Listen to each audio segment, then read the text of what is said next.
loud. Those are light. I always get really sad about like getting a new pair of sneakers because I think about like all the miles and time I spent breaking in the old ones and like all the hikes and walks and bikes that I did in them, and I just feel like weirdly nostalgic for it. Just got this pair. These are the ones that Nick got me for Christmas like 8 months ago, and they're already giving me shin splints. I've put so many miles in them, but I can't help but think about how proud I am because in these shoes I ran some of the fastest mile times I've run since ever. I don't know, I just feel weirdly nostalgic every time I get a new pair of sneakers.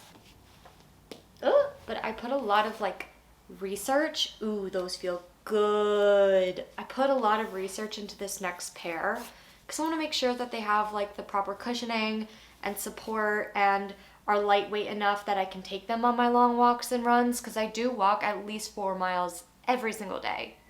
There are obviously days when that can't happen, but like I pretty consistently walk 4 miles every day. And so I put a lot of work into figuring out the next pair of shoe that I wanted. Obviously, I stay within the Nike family, but it had me thinking about how trying a new shoe and a new style, granted it's in the same brand, but it's kind of out of my comfort zone because I used to get the same exact model every single time. And now I'm like, okay, well, if I want to try to increase my mileage and also my speed, then I should probably invest in a shoe that's capable of handling that. And it made me think about like out with the old, in with the new. And to me, like growth is all about getting outside your comfort zone. Going from a shoe style that I've been running in for years and trying something new kind of scares me because there's always a chance of getting shin splints or rolling an ankle. But you kind of have to like trust the research, trust the process, and also experiment to figure out if it even works for you. And I know I'm like rambling about shoes and it's really weird because it's like, Emma, why are you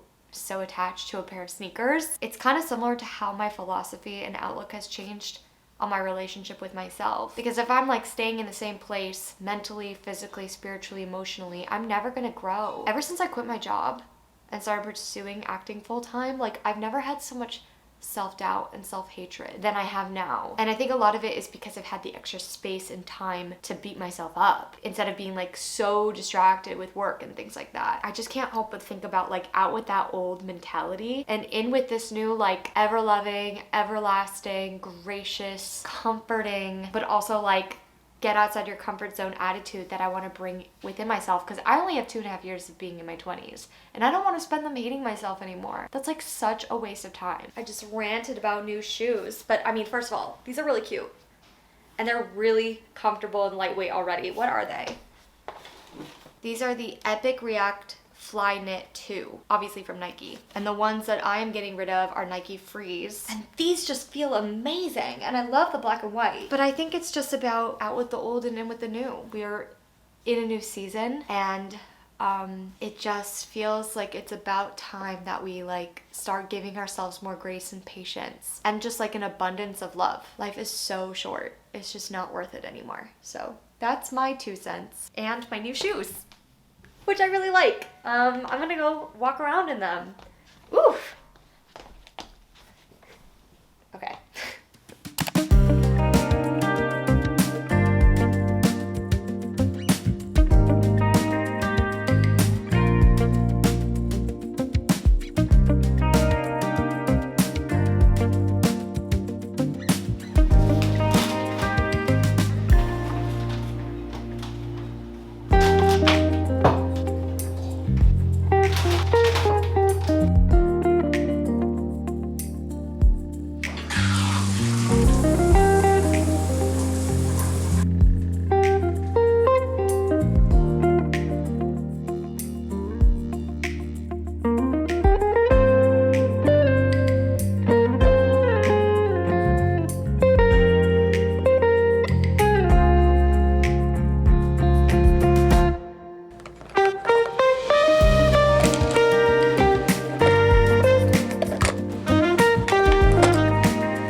going to give you 3 seconds to guess where I just pulled into.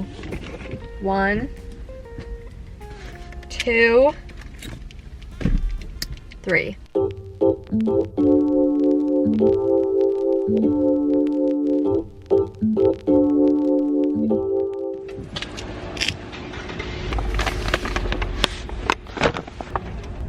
I don't know what it is, but something about thrifting always makes me crave a Diet Coke like nobody's business. So that's what I'm gonna do. Can I please just get a large Diet Coke? Yes, thank you. Oh my gosh, that's amazing. That is hitting the spot. Old habits die hard. I swear I've been a lot better about my Diet Coke consumption. But something about thrifting just makes me want one real bad. It makes me want a Diet Coke real bad. That's a really awful impression.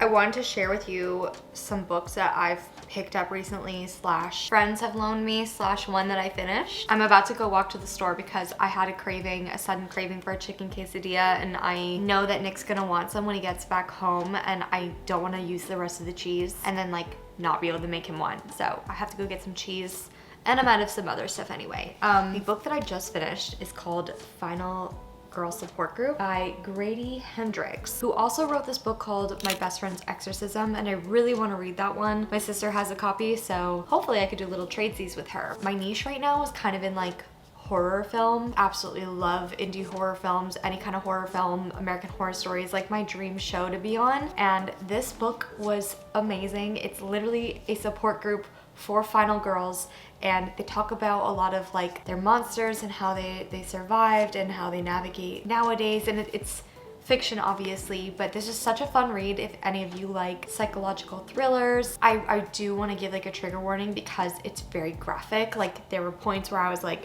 I need to close the book because it was so graphic, but totally recommend. So good. One of my best friends, Tori, actually lent me Normal People by Sally Rooney, and I'm really excited to read this one. I believe she just released a new novel, but obviously there's like a show that was based off this book, and I'm really excited to check it out. And then there's like this neighborhood library, and I found this book called Kill the Boy Band, and it's like a fan fiction novel about these girls that come together because they have a strong bond and like connection to a boy band. That is pretty much all that I can give in terms of the description, but I walked past this and I was like, oh my god, I need to pick up whatever this neon pink thing is, and this is what I'm gonna read after Normal People, I think. And then I picked up 2 acting books. This one's called Audition by Michael Shirtleff, and it says, the famed Broadway and Hollywood casting director reveals everything an actor needs to know to get the part. It's a classic, and I haven't read it yet, so excited for this one. And then the other one is a Uta Hagen book, and I actually don't have a lot of experience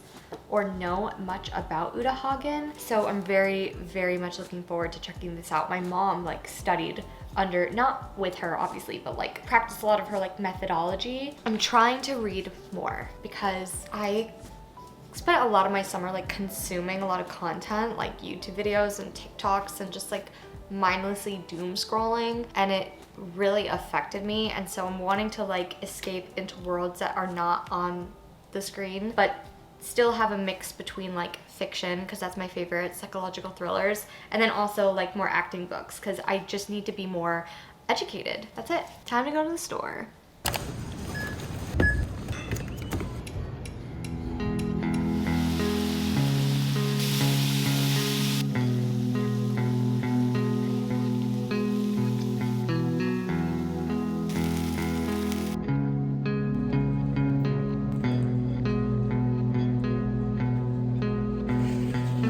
Wow.